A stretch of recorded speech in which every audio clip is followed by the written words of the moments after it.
तने दर्शन करा देंगे तब आए के, तने दर्शन करा देंगे तब आए के, जिस दिन हाथ लगा दिया बड़ा भाई के राय लगा दियो ना, चेक कर लियो बेस सीटे में बंद ही नहीं। तरीके से पिछले कुछ दिनों में, महीनों में या सालों में एक बेहुरमती और बेपर्दगी के तरीके से जो इस्लाम की औरतें और खासकर मेवात के अंदर जो है ये गंदगी चालू हुई है, वो बहुत दुखी है। दिल दुख होता है जब अपनी कौम के बेटियों को, बहुओं को इस तरीके से हम लोग सोशल मीडिया पे गंदगी फैलाते हुए देखते हैं। तो ये जो मोबाइल फोन है, जो बड़े वाले मोबाइल फोन है, ये हमारा मुख्य कारण है।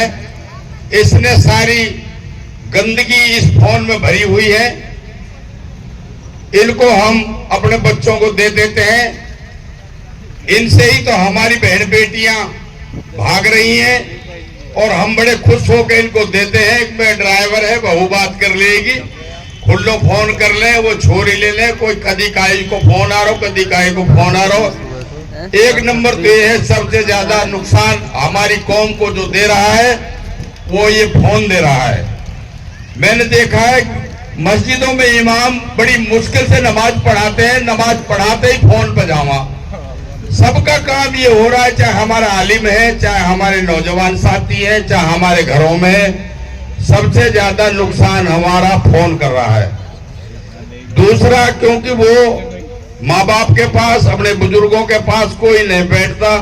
अब से पहले का जो जमाना था, हम सब ज्यादातर बुजुर्गों की चिलम भरते थे, उनके पास बैठते थे, अच्छी बुरी बात उनकी सुनते थे। अब कोई किसी बड़े बूढ़े के पास ना बैठे, चाहे हुआ कि जान निकल जाए, रात को दिन 6 बजे वहां धेरे देखेंगे 11 बजे के बड़ी मर को लगे बूढ़ा तो ये हालात हो रहा। दूसरा ये, चाहे हमें मजदूरी करनी पड़े, चाहे कुछ भी करना पड़े, अपने बच्चों को पढ़ाओ, छोटे बच्चों को पढ़ाओ, बच्चियों को पढ़ाओ।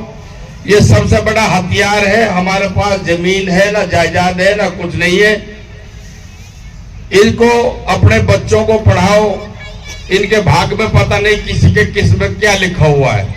ये नहीं है कि मेवात पिछड़ा एरिया है, मेवात तो जान मान के पिछड़ा एरिया है। हमारे बच्चों में इतना दिमाग है, जब ये पीतल सोना करके बेच सका, अनपढ़ आदमी बैंक में पैसा नहीं निकाल सका, ये हर काम कर सका, लेकिन तुम लोग ध्यान नहीं दे रहे इन बच्चों को। अगर एजुकेशन दो, पढ़ाओ, चाहे मजदूरी करनी पड़े, एक रोटी कम खा लो, लेकिन बच्चों को सुबह स्कूल भेजो, शाम को स्कूल से लेकर आओ, घर पे काम करवाओ, उसके बाद मदरसे में मौलवी साहब के पास दीनी तालीम दो।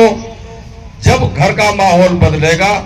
और रहा ये जो नशे का जो अभी सिलसिला चल रहा है, इसको भी हमने रोकना होगा। उसके लिए भी हम मस्जिद वाइज अपने अपने महल्ले में कमेटी बनाए, नौजवान साथियों को भी जोड़े, अपने आलिमों को भी जोड़े, और गश्त में बेनमाजियों को भी लाए। ये भी देखें कौन बच्चा, किसका बच्चा ये गलत काम कर रहा है, उसको भी भाईचारे में समझाए, प्यार से समझाए।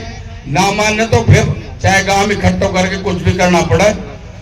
ये बहुत बड़ी बुराई है, इसको रोको। वो ना, हमारे वहां जयसिंहपुर में नशे में अपनी मां मार दी अकेले ने। एक ठाणे में एक को सर फोड़ दो बाप को, एक को डोर मार दियो हमारे साइड में।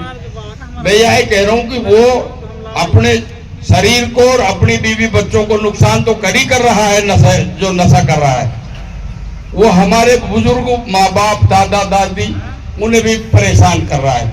जब उसके पास नशे को कुछ नहीं रहेगा तो बड़ो बूढ़ो पिलसन लाएगो, वहां की जेब खकोड़ेगो, नहीं वहां कुछ है वो ना देगो तो वहां।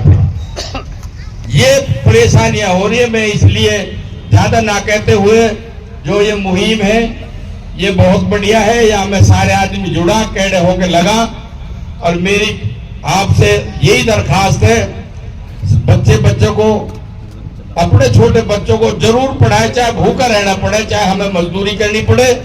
और एक मेहरबानी करके घर में बड़े फोन बहन बेटी इनको मत दे और बालकन से बचा कर रखो। दूसरा ये है, अकबर यहाँ में कैडे होके लगो। जो आज ये मुहिम हमारे हाजी खोबियार ने उठाई है, बहुत बढ़िया है। इससे आपका ही नहीं, पूरे इलाके का, पूरा कौम का और उसके घर की जो है ना, ये इज्जत का मामला है। और उस घर की बुराई से बच जाएगा और वो घर सुधर जाएगा, वरना वो घर खाक में मिल जाएगा जिसका बच्चा नशे की लत में पड़ गया। मैं ज्यादा ना कहते हुए मैं आप सभी का बहुत बहुत धन्यवाद करता हूं। अस्सलाम वालेकुम, खुदा हाफिज।